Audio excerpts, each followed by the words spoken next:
Good morning, Trey. Let's see. Morning, Dr. Waters. Okay, how are you? I'm good. Good. How's everybody doing? Fine. It's good to see you. You too. So welcome here. How's UNC Asheville? It's a semester. It's a semester, and we're 3 weeks in.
All right.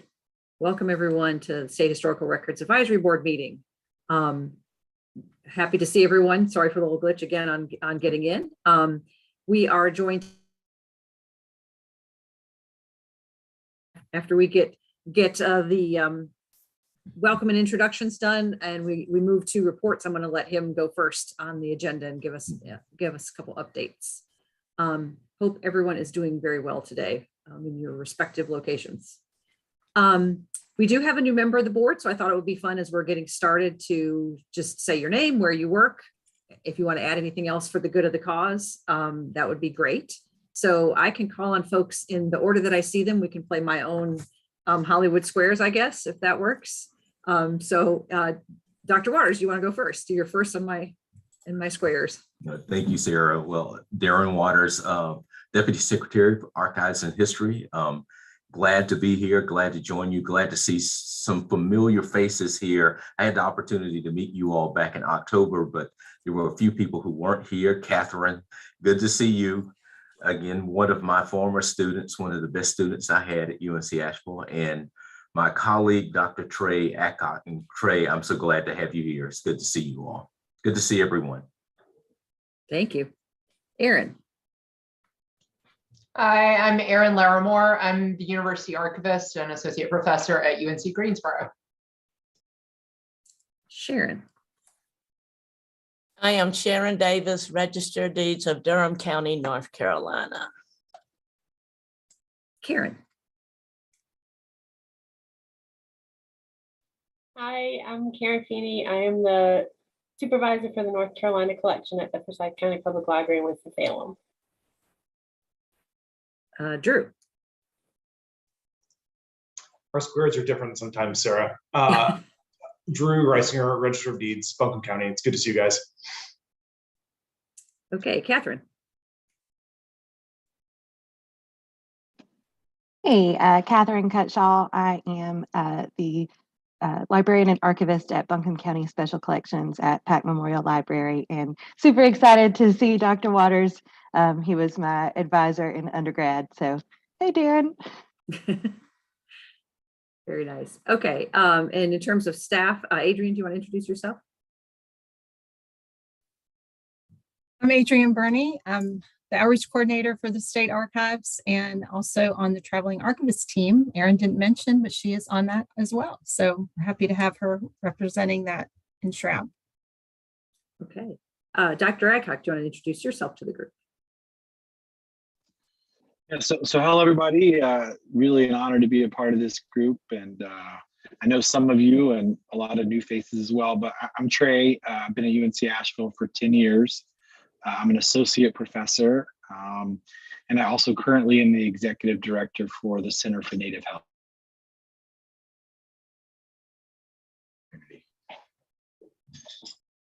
All right, very good. And also with us today, not on camera right now, is Josh Hager from our records analysis unit. You want to say hi, Josh, just for the good of the cause? Hello, everybody. He's our Zoom extraordinaire person. And also, just for the record, we are missing Lynn Juilliard, who's the Register of Deeds in Juan County, and Monica Rue, who is the director of the libraries at Johnson C. Smith. They're also on the board and not with us today. Okay, well, welcome everyone. Happy to have everybody here. As I said, let's do the minutes real quick, approve those, and I will remind everyone, since this is a public meeting and we're live streaming, we need to do a roll call, so we'll run through that real quick. When I call your name, just give me your vote. I did attach the meeting minutes from October 5th to the email. I hope everyone had a chance to see those, and let me know, are there any corrections or problems with the minutes? Okay, do we have a motion to approve them? So moved. Thanks, Drew. Do we have a second? Second. Oh, sorry. Okay, thanks, Karen. All right. If there's no other corrections, we'll go to the vote. Darren. Yes, or yay. Okay. Aaron. Yes. Trey. Yes. Darren. Yes. Drew. Yes. Catherine. Yes. And Sharon. Yes. All right. Excellent. Thank you. And I appreciate your flexibility with the fun with online virtual meetings, public meetings, and the roll call. Okay, very good.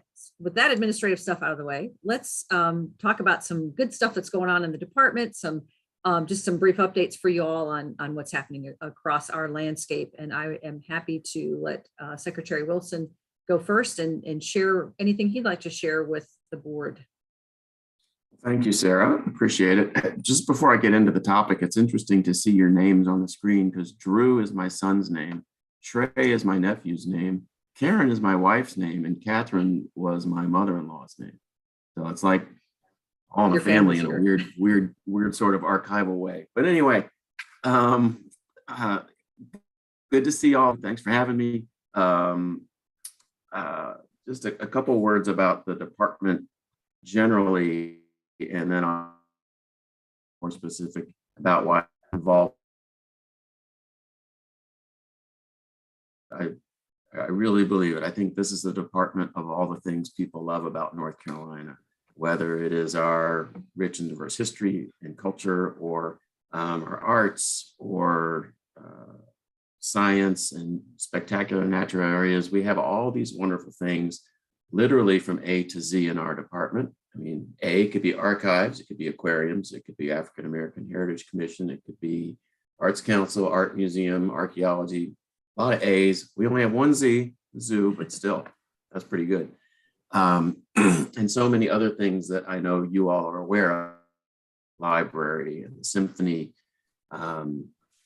historic sites, history museums, it goes on and on and on. And I really think this department connects with North Carolinians in ways that they may not even realize every single day. And I think our goal is to connect with as many of them in as many different kinds of ways, whether it's the symphony or the zoo or archives, that we can each year. And I think all of our sites around the state and the ideas they represent help create a shared identity among people in North Carolina. I mean, these are all things that belong to us as North Carolinians, and they provide common ground, which is a really important thing these days in a society where it's hard to find that sometimes. everyone's welcome at our sites. Everyone's treated the same, whether you're at the zoo or at an art museum. We're all there together. Although we sometimes have to be distanced because of COVID. That's a whole nother story. So why is it such a great time to be at this department? There's two reasons. One is this year is our 50th birthday anniversary for the department. And we are celebrating that every single day. These days, mostly virtually online, but when things get a little less COVID intense, we'll be doing DNCR days around the state and really trying to engage communities in celebration of the things that they do love about what we happen to be the department providing. The other great thing about this year is, although it took a while, the budget that the legislature and the governor agreed to provide substantial new funding to this department. It's surprising how many extra dollars this department got. If you consider operating money and grants to other organizations and capital projects, it's well over 400 million extra dollars, which is phenomenal.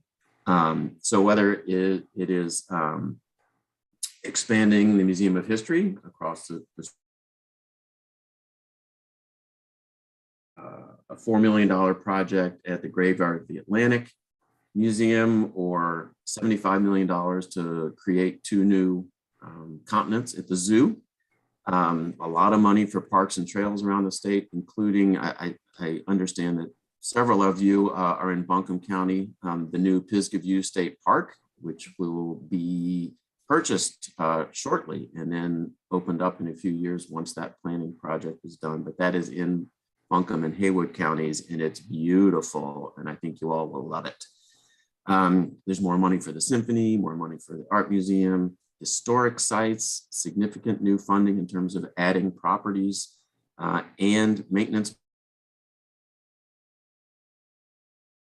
By their very nature, our historic sites are old and they need funding for additional science. It's 7 million additional, libraries 11 million. That's a lot of money, but it couldn't come at a better time given the difficulties all those institutions have had with the pandemic and lost revenue and all those other things. So that's all wonderful, wonderful news. We'll continue to support important community institutions around the state. And then getting more specific to archives and history, there is a new position in the Archives Eastern Office, a disaster recovery specialist, which we're excited about. In addition, the African American Heritage Commission got an additional employee and some additional operating dollars. And the new budget creates at our department a new American Indian Heritage Commission. And we are in the process of standing that up. Yes, I see Drew applauding. It's a great thing.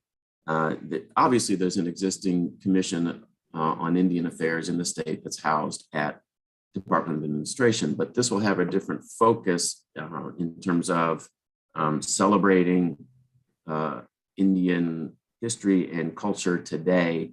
And the process we're going through is each of the 8 tribal organizations and 4 urban tribal organizations are to recommend to our department 1 representative each to serve on this commission. So there'll be 12 members, and I think we've gotten the recommendations from a little more than half of them. The budget also includes 2 full-time employees there, so a director and another person, and the job announcements will go out. You never know for sure, but I would say within a week. And we're excited about that. And they got some operating dollars as well. So it's being modeled after the African American Heritage Commission, but we're really excited that this is coming to our department, and there's a lot of good work we're going to do to lift up Indian history and culture all across the state in conjunction with the tribal organizations. So we're very excited about that.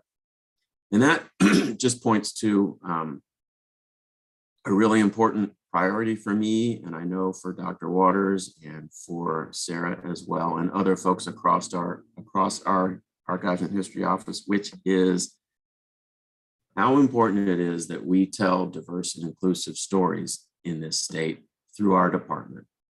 You know, there's too many stories almost that haven't been told that need to be told, whether it's about women or American Indians or African Americans, Hispanic, Latino. We have so many sites that tell history, but we are going to really try and ramp up in these next 3 years and set the stage for beyond to really bring to the people of North Carolina stories they should know about, you know, and not just the same old stories. And there's not necessarily anything wrong with some of those same old stories. They're important, but there's so many other things that we can bring to people and educate them about so they better understand how we got to where we are today as a state and as a culture. And that brings me to When Are We Us in America 250. I think you all know that Sarah is coordinating and leading all those efforts for our department in the state. And we're very excited that she has agreed to do that. And the sort of ambitious plans she and others are putting together to ensure that we appropriately and well, aggressively sounds wrong, but thoroughly celebrate our nation's history. It's forming and not just that, but everything that's come since then to help people understand how we got to where we are today. It's really exciting work, and I appreciate the State Historic Resources Advisory Board's role in all of these things, whether it's telling a more inclusive history or building towards really amazing stories and celebrations for America 250. What you do is important, and we value our partnership with you, and just encourage you to keep working on that plan for the next year and a half that Sarah sent me a few days ago that I reviewed. I mean, it's ambitious what you're trying to accomplish, and I applaud you on the ambition in that plan. And if there's anything we can do at the department level to help you achieve those goals, please let us know, because what you're trying to accomplish is really important in terms of the diverse stories that we can tell people across the state. So again, thank you for your wonderful work, your partnership, and for all you do, not only for us, but in your jobs every day, all across the state. Really appreciate what you do, and thanks for having me. Thank you. Appreciate that. Dr. Waters, do you have anything you'd like to share before we get into the business? Thank you, Sarah.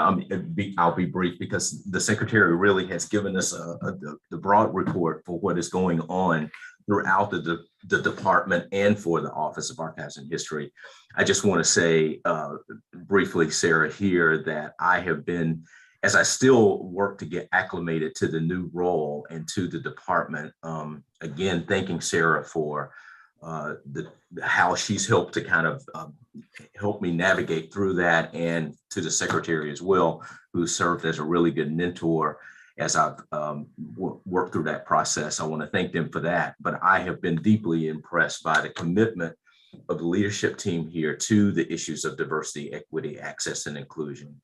And having worked personally with a number of you, Trey, Catherine, Andrew, I know your deep commitment to that too. And I want to thank you for that. And so we're looking forward to what we can accomplish over the next 3 years with regard to that work. So with that, I also want to thank Sarah for the leadership that she's providing around America 250. This will be a very big undertaking for the department and for the state. And so we're looking forward to how that is going to unfold. And so I want to just publicly thank Sarah for the work that she'll be doing there. And we look forward to working with you all as we kind of carry out that work. So Sarah, with that, I'll turn it over to you, and thank the secretary again for being here and for giving us that broad report of what's happening across the department. Thank you. Yeah, absolutely. Thank you. And feel free for America 250th.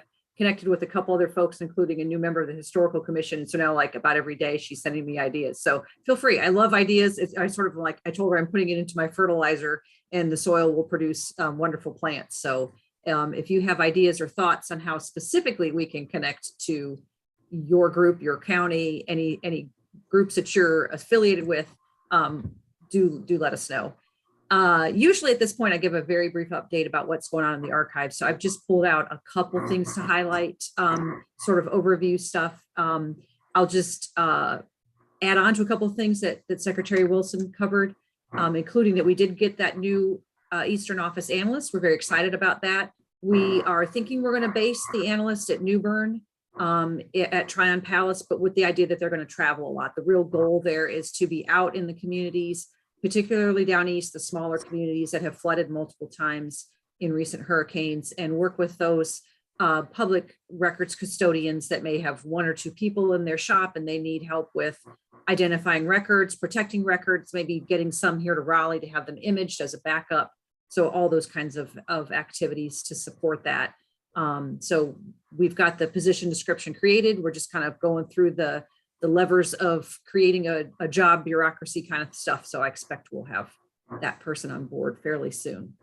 And then in terms of the creation of the African American or the American Indian Heritage Commission, for those of you that were involved in the strategic planning effort that we did last spring, you may recall that was one of our identified priorities in an area where we wanted to support if that commission got created. So it's pretty exciting that didn't take too long. So I really look forward to the formation of that group. I sort of see them as our conduits for real strong and deep connections on programming and storytelling, and just as Secretary Wilson said, broadening our interpretation and our availability of programs. So I'm excited to see that group get started, and I'll certainly keep you all posted on that. We talked a little bit about America 250th. We do have very broad themes with that, including common ground, visionaries of freedom, and the third one is escaping me, which I should know it, so I'll get back to you on that one. But to Secretary Wilson's point, we want the celebration to be a place where we can unpack our shared identity and find that common ground, and that can be through a Revolutionary War story. It can be through a more modern story. And to that end, if you're interested, I can certainly send you a link. The archives, we wrapped up our season 2 of our podcast series and we talked about the America 250th. So we go into great detail about the themes there. In the archives, we are expecting to do a lot of digitization. We will do a lot of programming, a lot of collaborating with other divisions. So for example, we will be using our records for programming in educational resources and developing new things like Doc in a Box to mail out to teachers and things like that. So we're going to be doing a lot with other groups. And then in addition to that, you may recall if you reviewed the narrative from our grant that we were just awarded, there's some programming around America 250th themes in there. So we'll get to that in a minute. But just a couple other quick updates of things I'm very excited about. Our oral history program continues to expand, doing a lot of great things there. I think I've mentioned before, but one of our big initiatives in the last year has been to collect stories from state government leaders to talk about their role in operations and how they transition their departments and their work to COVID-19 protocols. So to date, in the last about 9 months, we've collected 38 interviews that covers 11 state agencies and 2 local agencies. So we're continuing to collect, and that's been really good. We have a couple other collecting initiatives underway, including on school integration, which I believe Sharon gave an interview for that oral history program. So that continues to expand. And then we are working on other collaborative efforts to see where we can support things that are, requiring oral history or those sorts of collecting things, including the North Carolina African American Heritage Commission is partnering with the South Carolina Commission, their cohorts there, on a program called Black Carolinians Speak. I believe they're going to be doing some more publicity around that as it's just getting going. And so that's another area where we're happy to partner on them and kind of connect that program up to a collecting initiative that the archives and the museum started last year called Your Story is North Carolina's Story. And that was about, collecting those grassroots stories, particularly in the time of the pandemic. So that's all stuff we're very excited about. And then just a little word, because this may come involved in America 250th and other things. Our online transcription program called Transcribe NC continues to grow quite a bit. It has really taken off during the pandemic. In this last year, we've had 900 volunteers contribute almost 13,000 hours of time to transcribing documents. And I'm gonna tell you, some of those are not the easiest. We put up a bunch of colonial history ones. And if you haven't read a colonial court document lately, you're in for some fun, because it's not the easiest thing. I mean, often we're sitting around saying, like, what is this word? What do you think that word says? So they've done some really good work there. And we've had about 12,000 pages transcribed. And we're very excited about that. And we're looking for ways to expand that. The software itself is now able to do ledgers and more of a book format. So we're already thinking about things that we can put in there that would contribute to that Transcribe NC program. So that's been a great thing, sort of like history at home. People can sit in their pajamas and read all the documents they want to. And then we put those transcriptions with the digital image in our online collections. It makes them more searchable. So it's been a really great thing. Hey, Sarah. Yeah. Can I ask a quick question? Did that include the Freedmen's Bureau transcription? No, that's just, okay, so that's separate. Wow. So what Secretary Wilson is referring to is the African American Heritage Commission has a partnership with, it's not the Smithsonian, okay, to work on volunteer transcription of Freedmen's Bureau records, which again, those are absolute gold mine. So that's great that they're trying to find volunteers to transcribe those documents as well. So yeah, that's a whole separate thing. So people like to transcribe documents in their spare time. Any quick questions about archive stuff before we move on to our agenda?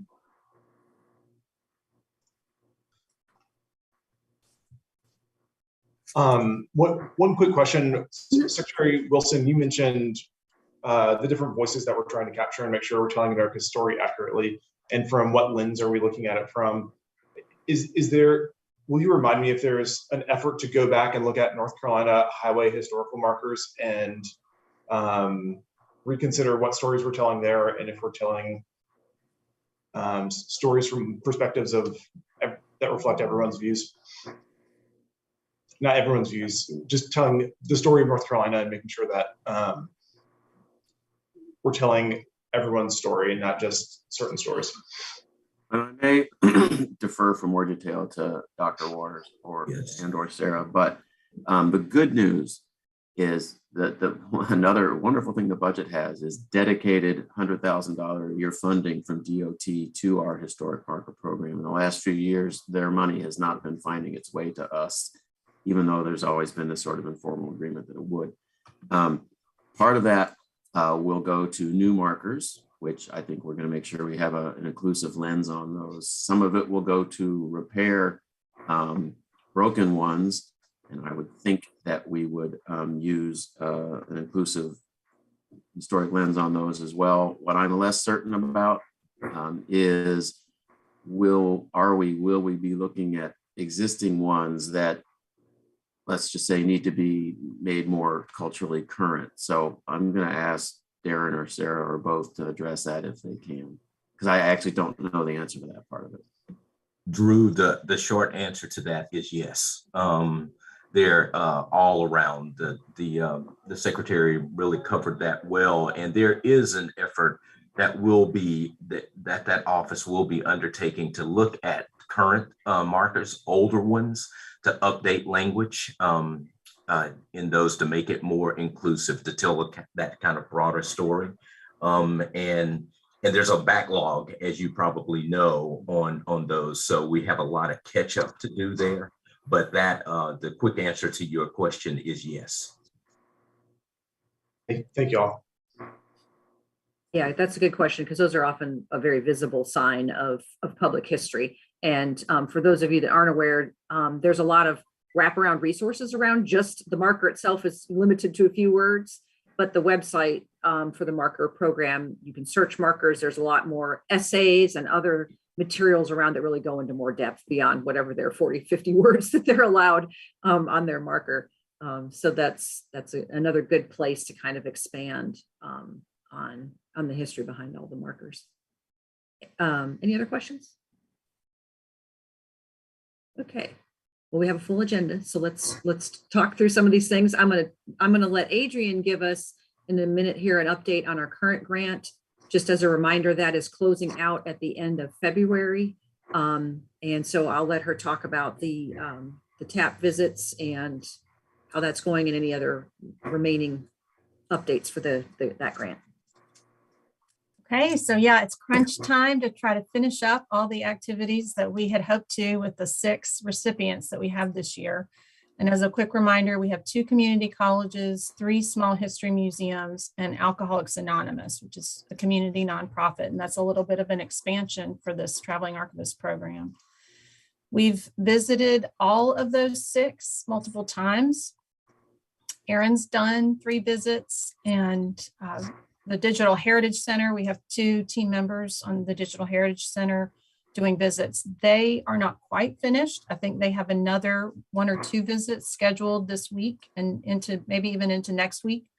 But they did just do a training last Monday, sorry, that went really well. We had a good attendance, and that's now recording, and we can share that out as a way to help people who are organizations who are thinking about getting going with connecting some records to digital records and a platform that allows that to be shared really broadly.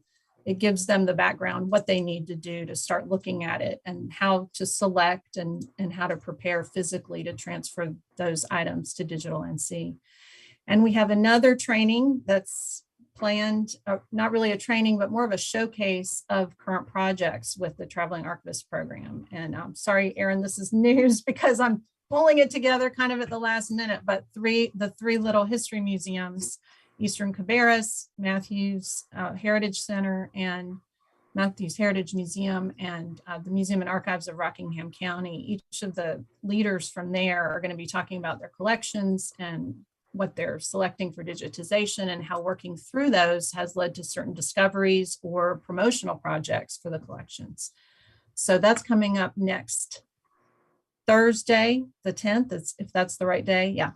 And in the morning, and I haven't really gotten that advertised yet. So it's going to be a really quick turnaround, but look at your emails, and hopefully if you have a chance to tune into some of that next week, that'll give you some more detail and more flavor about what they've been working on. So that and getting the reports wrapped up. And I'll be back in touch with Erin soon, maybe later today, about some of that so that we can send out. Erin has done really good reports as she's done her visits with a big list of recommendations for things that these sites can work on. And I'm compiling the rest of our notes into that so we can really give them kind of a pathway forward to make some improvements that many of which they should be able to start on if they haven't already. So I'm hoping those documents can be a really helpful guide for them as they continue to take the guidance that the team has given them and turn that into some steps ahead. So I think that's it. I think the final report to NHPRC is due in May. So I have some time, but I do want to get those reports to the recipients out by the end of the month. And that'll kind of finish up the bulk of the grant funded activities. Yeah, thank you, Adrian, and to everyone that worked on the TAP program this year. The grant has been interesting because it was written and awarded before COVID. So we've had to do a lot of adjusting to things. And I think we've gotten everything done and more, just done in a little bit different way. And so it's nice that NHPRC has been flexible with that, because we've had just some typical life challenges that all of us have faced, but it's good that that's done so well after we've adjusted things to our newer environment. Okay, any questions about the current grant? Wrap up of that? Okay. let's talk briefly about the new grant. A little bit of a strange situation with that in the sense that we've got it. They can't give us any money until the federal budget is passed, and they're still operating on a continuing resolution. We are allowed to start work on it. I think the good news is this is not really a grant where we need funding support for the early activities. So that's fine. So we can get started on it. It could start this month. It's just that we can't draw down any money from the feds until Congress finally passes a budget. It seems like we're in this place every year where it takes longer and longer until they pass a budget. But just as a little recap before I let Adrian give us some action items on there, just a reminder that some of the major sort of overview of this grant is that we're trying to create resources to help local cultural heritage groups participate in America 250th, doing things like with some training on oral histories, local exhibits, things like that could be of use to them in their own programming, as well as it also supports another round of traveling archivist program visits. So we'll do that again. And then it also has money with something that came up in our strategic plan for scholarships for people at, again, small cultural heritage organizations to apply to take training. So it's very excited that we had that in the strategic plan, put it into the grant application, and that piece is funded. So those are all part of our work plan. Those items are all part of our work plan, and Adrian has created several materials that go along with those action items that we're going to kind of need some input on. And you may recall that also in our strategic plan, we talked a little bit about refining the TAP application, making sure that people gave us feedback at the end of a cycle so we could keep continuously improving the program. So Adrian, I'll let you talk about the items that are needing to be discussed for the new grant. Okay, would it be helpful for me to share my screen and pull up some of them, or would that slow things down too much? I defer to the group. They were all in attachments if people had the attachments from the email. So I guess to talk about wrapping up the current grant, and that piece is the evaluation, which was in the body of the email as a link. I don't know if anyone had an opportunity to take a look at that. And if I would love to hear any feedback, if there's any information that you all want to know that we haven't listed out there as a question, please let me know, because we haven't sent that out yet. We won't until the very end of the month. And we can certainly make adjustments at this point.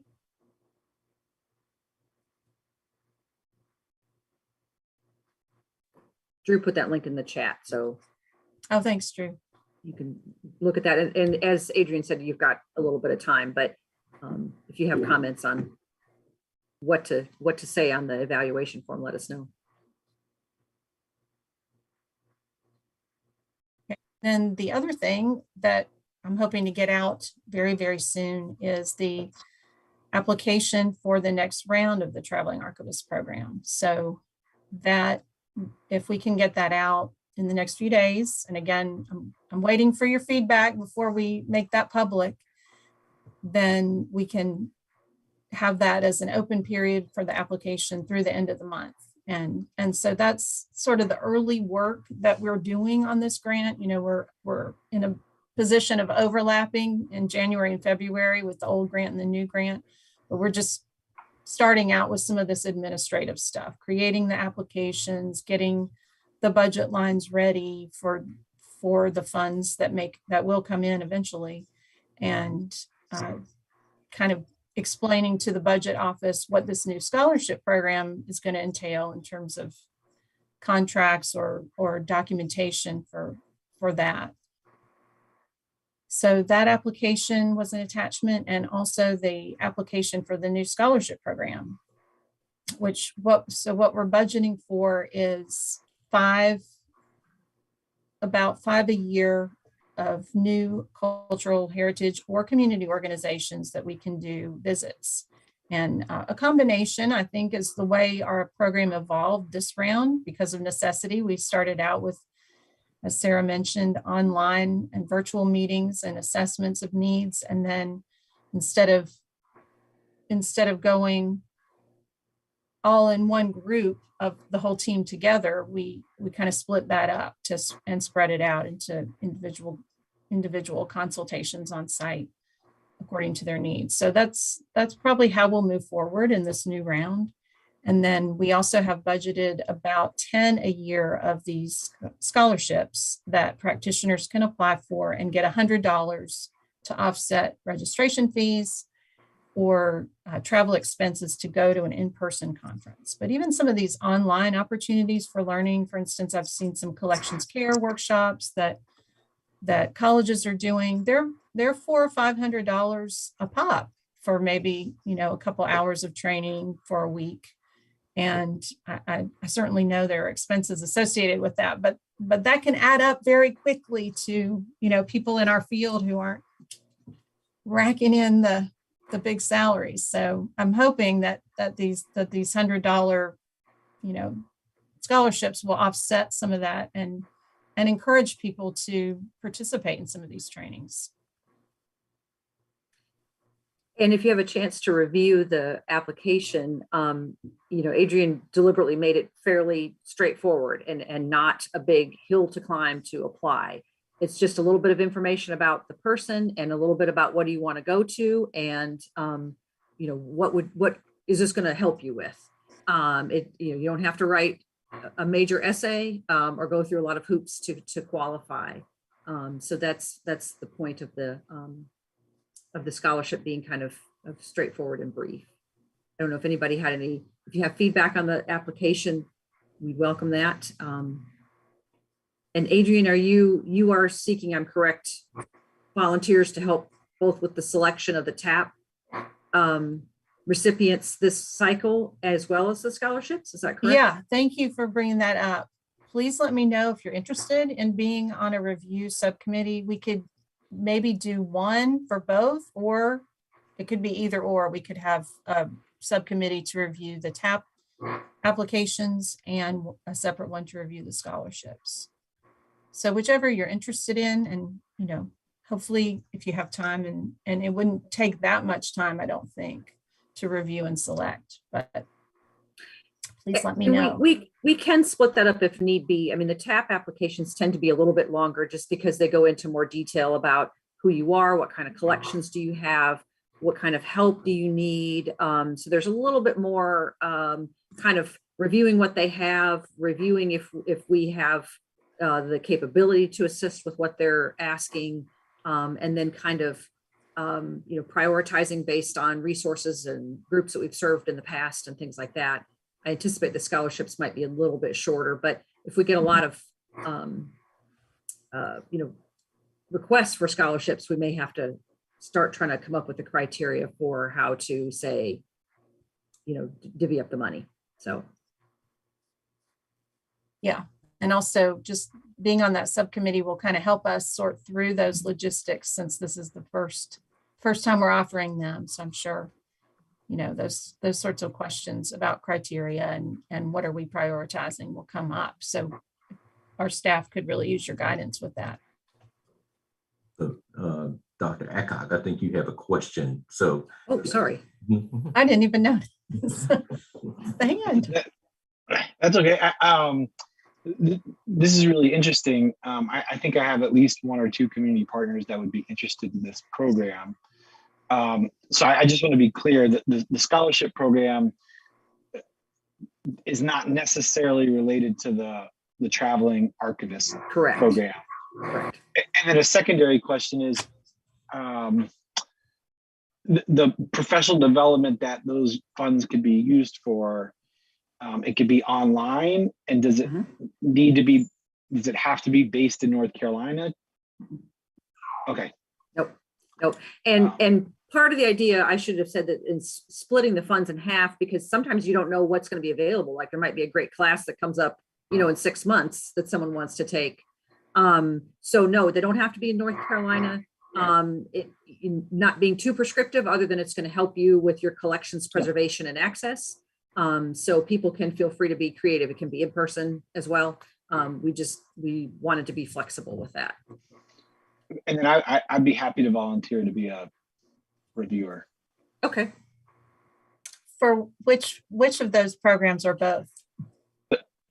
I'm gonna have to choose one. So Yeah. I'm gonna choose the traveling archivist, if that's possible. Absolutely.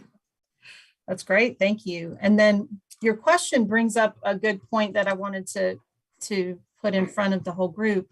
And that is that in some of our previous meetings where we were planning for this project, one of our members had suggested we prioritize past TAP recipients for the scholarships. So that's something we could keep in mind. I don't know. We certainly, I wouldn't think want to limit it to only past TAP recipients, but if anyone else has any thoughts on that, I'd love to hear them. Adrian, one thing I think might be problematic if you do that is if you limit it to past TAP recipients, are you also limiting it to people who were working at the facility at the time the TAP program happened? Because so many of these small places, the person who is doing the work, it turns over so frequently that I'm not sure that we would have that kind of institutional history in place. So do you think we should even say anywhere that, no? Okay. I don't think so. I mean, I think advertising them, making sure that people who are applying know that the TAP program exists and vice versa is good. But I don't necessarily think that requiring one to access the other. I mean, that just provides further limitation and, you know, more hoops for people to have to jump through. Okay, that's a great point. And I think that raises something small, but we could put, you know, if you're interested in the traveling archivist program, maybe a link into the scholarship application. And Trey had mentioned two community groups he works with. When we send these out, you know, feel free, pass them out. The more, the better. I mean, the worst thing is that someone gets the email twice. No worries. I'd rather have that than they didn't get it at all. So when both the scholarships and the traveling archivist applications are ready, send as broadly as you'd like. Okay. Yeah, so if you do, if this meeting inspires you to take another more critical look at some of these documents, if you could do that in the next couple of days, and then I'm hoping to get them, starting to get them advertised and posted on the website and that sort of thing by next week. So please let me know. I'd welcome your feedback. We're maybe, I don't know if we're ready to move on to the work plan, Sarah, but I did notice I had a typo in one of those documents. So, you know, anything like that you catch too, I welcome that feedback. Okay, well, go ahead. Just one point. Thank you for keeping the application somewhat minimal, so there isn't that overwhelming burden for the average person who doesn't have the time to fill out a massive application, like Sarah said, of, you know, multi-page effort for why you want to do this thing. Thank you for keeping it brief.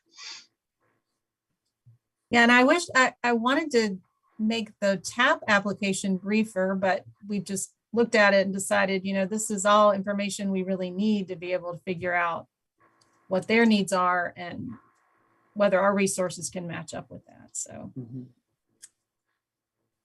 yeah, for $100, people shouldn't have to write a big treatise. And I should mention with the new grant as well that this is kind of a little through line back to the department. One of the things that the department has funded for the last few years is an internship program with HBCUs, and we do that every summer. And so staff are invited to prepare a project proposal, and there's a fixed number, like 20 or some seats, and they try to divvy them up across the divisions. So the America 250th team applied for an intern with the idea that there may be some overlap and help with this grant and planning for some of the training, or, you know, getting the word out with the new grant and the training modules that are involved in that. So we may be able to access that intern some of their time with the new grant that's coming on board. It's been a very successful program. Like I said, it's in, well, it's like a fourth or fifth year maybe. And so hopefully that since there's a little bit of 250 flavor in the new Shrab grant, we can see if the intern wants to kind of get involved in that as well. And Adrian, I don't know if you have anything you want to add about the component of the new grant that involves the training. We're going to have training both remotely and in person with the 3 modules on oral history, community kind of history scan days, and how to tell digital stories in an easy way. Anything you want the group to know about that?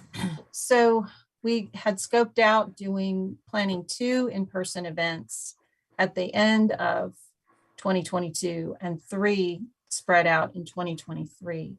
So given that we have a big weight here among the members from Asheville and also from the Triad, those might be our 2 first spots.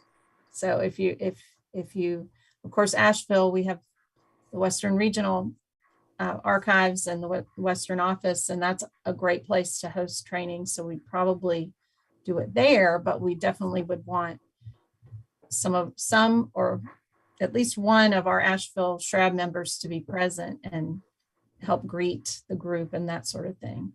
And then Karen and Aaron, I rely on you I think Karen, you all have a good space for a workshop at your library.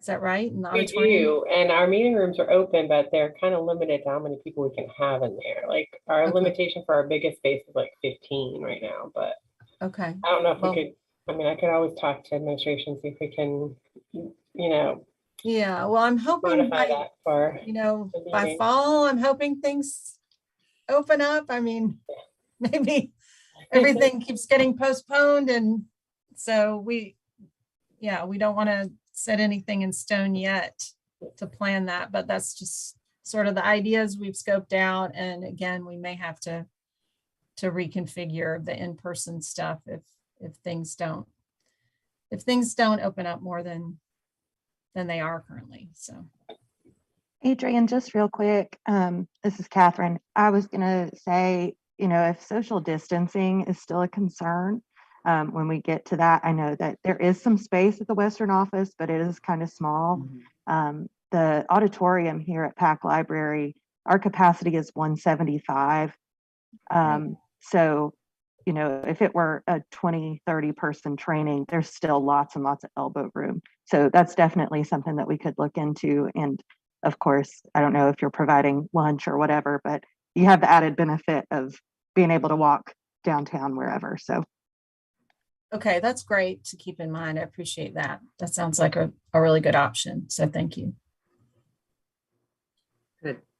Okay. Very good. So we'll keep rolling on this stuff. Make sure you give Adrian comments if you have any further edits on the TAP application or the scholarship application. And I guess it sounds like that's a good plan to think a little bit west for the late 2022. And like everything, we'll just have to be flexible with what happens with the pandemic and adjust as we need to. I know, like I said, the grant has in-person and virtual training, so maybe we'll switch it up.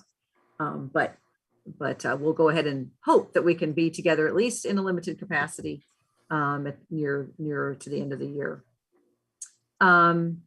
Okay, so we did put work plan progress on the agenda. We've got a few items to go over in there that were on there that are kind of underway. Adrian, I know you said you had a typo. I don't know if you want to cover that, or do you want to talk about the logo and promotional language? Yeah, so I noticed a typo in one of those promotional language paragraphs. So I'll have to come back through that, but just something to give folks an idea to get them started. Once they receive something, whether it's a traveling archivist program for this year or a scholarship, they have a template to share that out. One of our priorities in strategic planning that we discussed was just to get the word out a little bit more about what the State Historic Records Advisory Board is and what it does. And I'm hopeful that the scholarships, just having that program, will promote the name Shrab and what it serves to do a lot more. So that's what that promotional language is. I probably should try to share the Yeah, screen. share, if you can, share the logo. The, If you can, I probably can. okay, I don't know if I have, I don't think I have the logo pulled up. But anyway, yeah. We'll yeah, keep talking. so I'll see if I can. pull it up. I'll keep talking if you can, yeah, pull that up, Sarah. What we've kind of done a low lift with the logo idea, and that was looking at the NHPRC logo is basically the National Archives logo with a horizontal line, and then it says National Historic Publications and Records Commission below it. So we thought we'd start with that, with the State Archives logo and a line, and then the State Historical Records Advisory Board with that. So that's the basic concept. It's not super, nothing creative, and wanted to get your opinion on that. We can move forward with that. We do have the ability to match up the fonts if that's preferable. That's kind of a design choice, I guess, at this point, but if we can get the exact match, and I think our graphic designer has told us what the original font he used for that is, we could have it a little more consistent. So I take it y'all can see the, Yeah. okay, okay. Yeah, thank you. I would say we should probably match the fonts, but I'm not hired for my logo picking skills, so we welcome any feedback on logo choices. Adrian, if you're looking for feedback, I'll give my honest opinion. I think it's a little bit boring, but I think it is clean, it is professional, and it's probably just fine. Yeah, there's nothing exciting about it. That's true.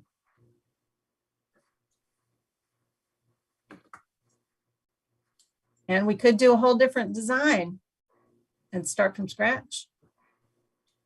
I'm not sure we're putting out enough material to necessarily require that, but like when we do put something out, it's nice that there is a logo that's clean and professional.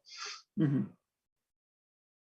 Yeah, and I think it helps people at a glance seeing something and having the logo and kind of remembering, oh, okay, this is a board that's connected to the state archives that has some services that can help our organization or help me as an aspiring practitioner.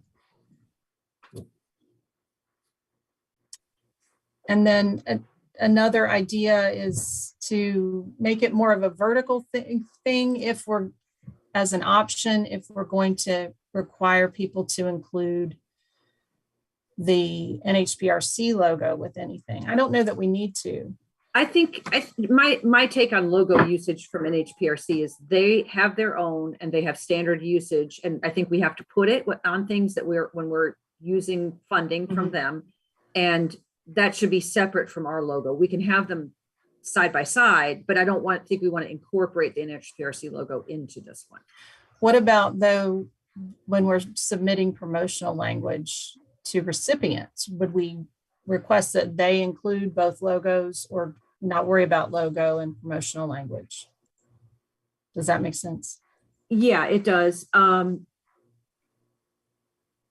I think we could certainly ask for our logo, and maybe part of the promotional language, which you already have, is that this is funded in part by a grant from NHPRC.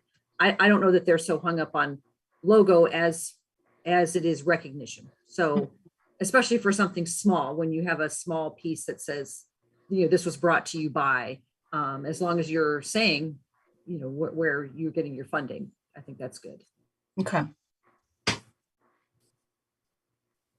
All right, well, my preference would be to have the font probably match, but that's the small thing.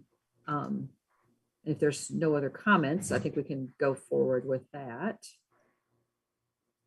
Stop sharing that. Okay. Anything else, Adrian, on logo promotional material? I don't think so. All right. I apologize, we're running a little bit over. I think we're close to being done. So if y'all can have maybe 5-7 more minutes, we should be able to wrap this up, because some of these are just fairly short, but going through some of the things that were in the work plan that were priorities that haven't already been highlighted. One of the things we talked about in strategic planning was board orientation materials. And when I spoke with Dr. Adcock when he was appointed to the board, I had provided him with meeting minutes, our current grant report, the strategic plan and the work plan, and some of the documents around the strategic planning process, as well as the new grant narrative. And then we had a conversation. Just want to check in with everybody if there's other materials that you can think of that might be helpful to kind of add to that sort of planned orientation as new board members join. Something may occur to you later, let me know, but that's kind of ongoing, that we want to make sure we're giving good orientation materials. The other piece was that we talked about adding a document about acronyms. And so Adrian had started that. That was a one-page sort of decoding alphabet soup document. Again, if there's other things you think would be helpful to add, I think we can incorporate that into board orientation materials. Just because we do tend to, as in a lot of professions, throw out a lot of acronyms, and that it's helpful to have the major ones that are used a lot. Yeah, so if there've been any recently that you've stumbled on, hey, what is she talking about? Please shoot me a message, because that's what should go on that sheet. Very helpful, Sarah.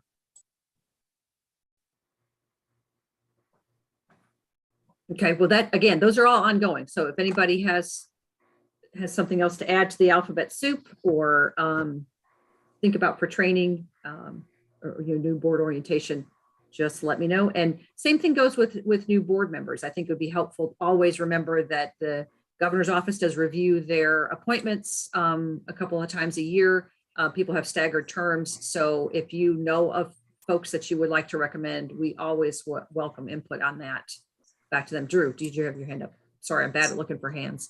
No, you're fine. Thank you for recognizing that it has been an issue in the past, and listening to that feedback that we need to do a better job of onboarding new members, just to like get folks up to speed. And I think we will have a better board that's got better participation if people know where we've been in the past and where we're trying to go.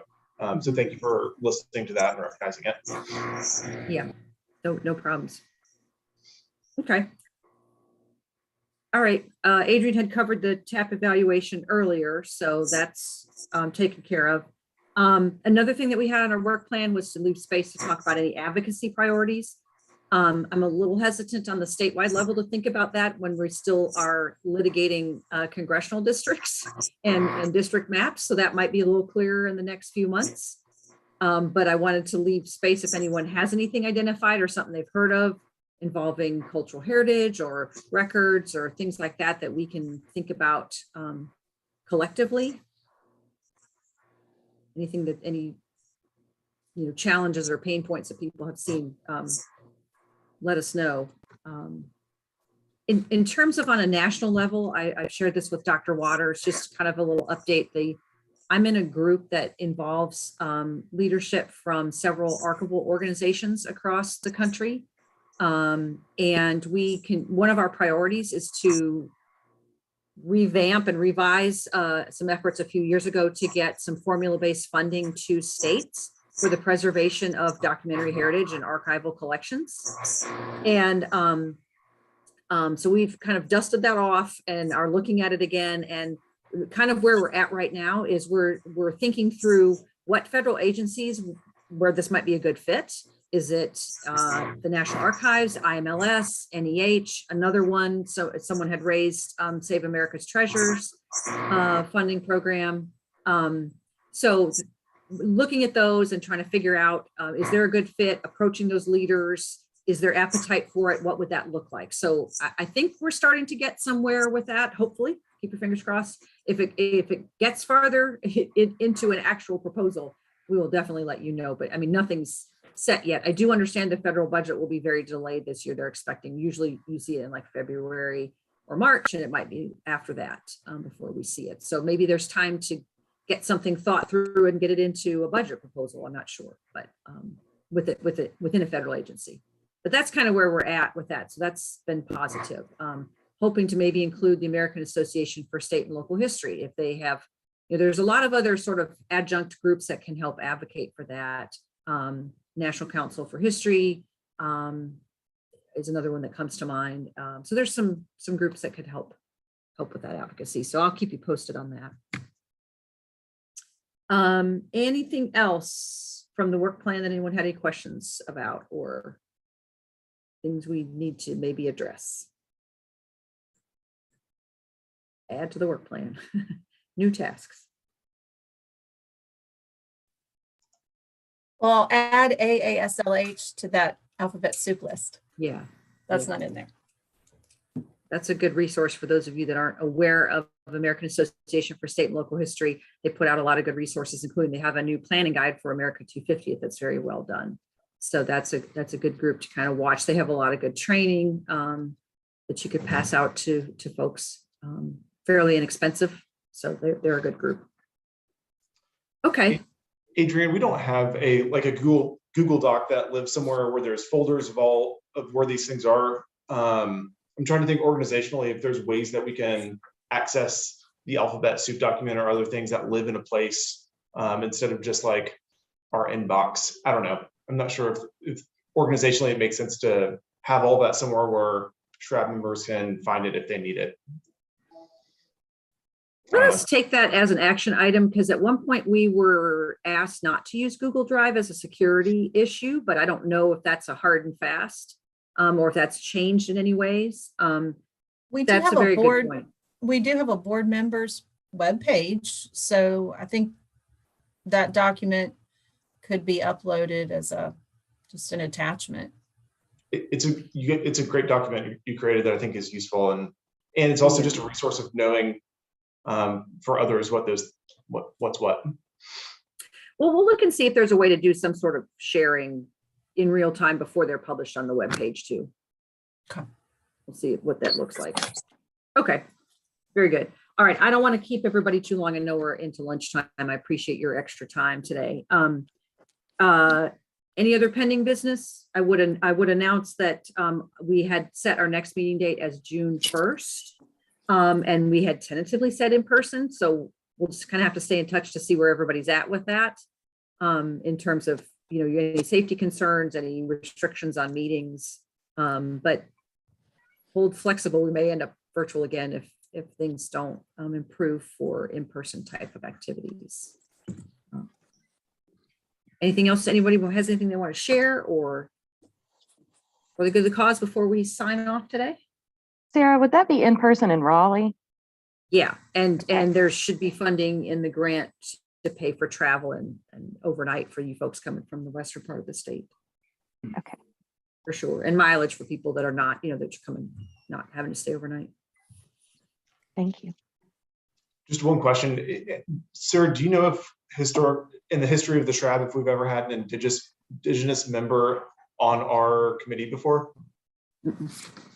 Just cool. Not that I know of, not my tenure. So that would be something to. So Dr. Adcock is enrolled member of the Cherokee tribe, and I don't know, I'm excited that the nomination was made for him to be here and that he's part of this group.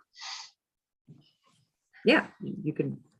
We're happy to have met that first, I guess.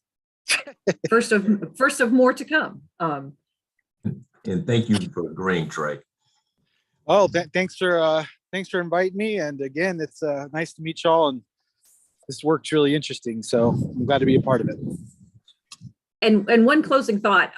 I guess to Catherine's question, there is no reason why we have to meet in Raleigh. We could think about the Western office. If it's like most of you are from the West, that might not be a bad thing. So we'll take that under advisement too, that, we can travel just as easily as you can. So we'll figure that out when we get a little bit closer and see if we can meet where we can meet in person, or maybe we'll come to Karen's place. She could be in the middle. I was going to say Karen's sort of in the middle of all of us. That would be a good one, I think. I was gonna say it's easy for me to, or Aaron too. Or Aaron, yeah, that's true. Aaron's close too. It's easy for me to travel either place, so it's all good. Okay, anybody have anything else for the group? Righty. Thank you, Sarah. We'll be in touch with as these things are finalized, and so look for some email from us on coming up. Thank you, All everybody. right. Thank you, everybody. Thanks, Have a good everyone. afternoon. Thanks, everybody. Be safe.